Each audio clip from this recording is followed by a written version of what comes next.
Assalamualaikum warahmatullahi wabarakatuh. Perkenalkan, nama saya Roman Samu, peserta Laser CPNS Angkatan 14 dengan nomor daftar hadir 33. Baiklah, pada video sebelumnya, video tentang nasionalisme itu sempat menyentuh tentang fungsi dan tugas ASN berdasarkan pasal 10 sampai dengan 11 Undang-Undang Nomor 5 Tahun 2010. Yang pertama adalah sebagai pelaksana kebijakan publik, yang kedua adalah sebagai pelayan publik, yang ketiga adalah sebagai rekat dan pemersatu bangsa.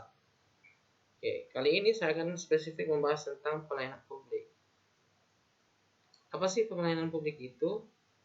Berdasarkan modulan, pelayanan publik merupakan segala sesuatu bentuk kegiatan pelayanan umum yang dilaksanakan oleh instansi pemerintah di pusat dan daerah dan di lingkungan BUMN ataupun BUMD dalam bentuk barang dan jasa, baik pemenuhan kebutuhan masyarakat.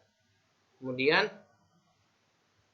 berdasarkan pasal 1 Undang-Undang Nomor 25 Tahun 2009, pelayanan publik adalah kegiatan ataupun rangkaian kegiatan dalam rangka pemenuhan kebutuhan pelayanan sesuai dengan peraturan perundang-undangan bagi setiap warga negara dan penduduk atas barang, jasa, pelayanan administratif yang disediakan oleh penyelenggara pelayanan publik. Jadi pelayanan publik itu terdiri dari barang, jasa, dan administratif. Berdasarkan pasal 1, uraian dari pasal 1 Undang-Undang Nomor 25 Tahun 2009. Oke. Apa sih prinsip-prinsip dalam pelayanan publik?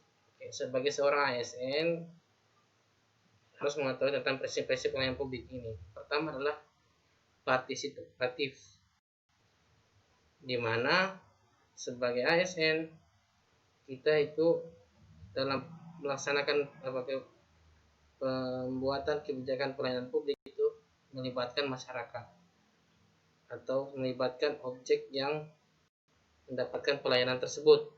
Kemudian yang kedua, transparan, di mana sebagai seorang ASN dalam melaksanakan pelayanan publik itu kita harusnya bersikap transparan akan pelayanan publik tersebut.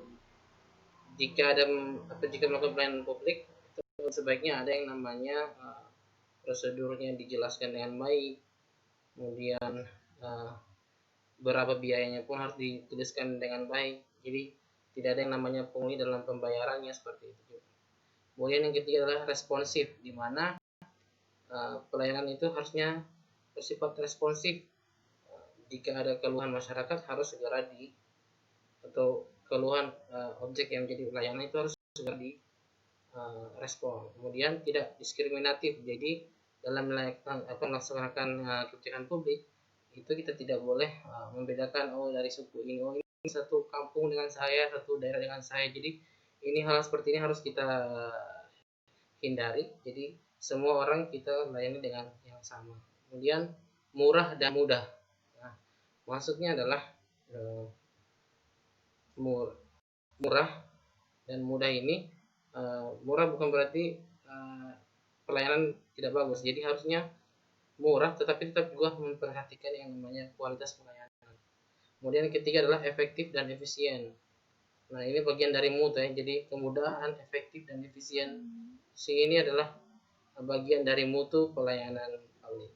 Kemudian aksesibel. Jadi sebagai pelayan publik harusnya kita memberikan akses yang mudah untuk masyarakat yang ingin mendapatkan pelayanan. Kemudian akuntabel.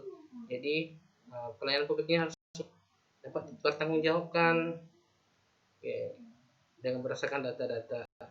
Jadi dengan demikian kita bisa juga menghindari yang namanya korupsi, seperti adanya suap, karena akuntabel, kita terbuka juga dengan data yang berapa sih pelayanan, misalnya rapid test berapa di rumah sakit, harusnya dicantumkan dengan baik gitu. Jadi rapid test di rumah sakit pemerintah itu berapa? Setahu saya sekarang itu 150.000. Jadi kalau ada saya di pelayanan publik untuk pemerintah, rumah sakit pemerintah, harusnya dipertanyakan jika lebih dari harga yang telah ditetapkan pemerintah.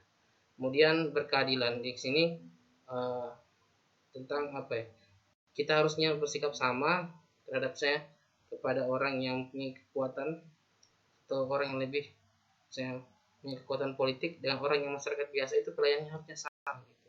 Kecuali ada pengusulan untuk saya gubernur, kemudian presiden yang ingin mendapatkan pelayanan kesehatan itu karena dia sebagai seorang kepala pemerintahan, maka dia harus mendapatkan pelayanan maksimum agar pemerintahan ini berjalan dengan baik. Dan namun bukan berarti masyarakat itu misalnya pelayanan kepada masyarakat juga harus maksimal. Bukan berarti pelayanannya kepada orang-orang yang memiliki kepentingan itu lebih baik dibandingkan yang masyarakat biasa.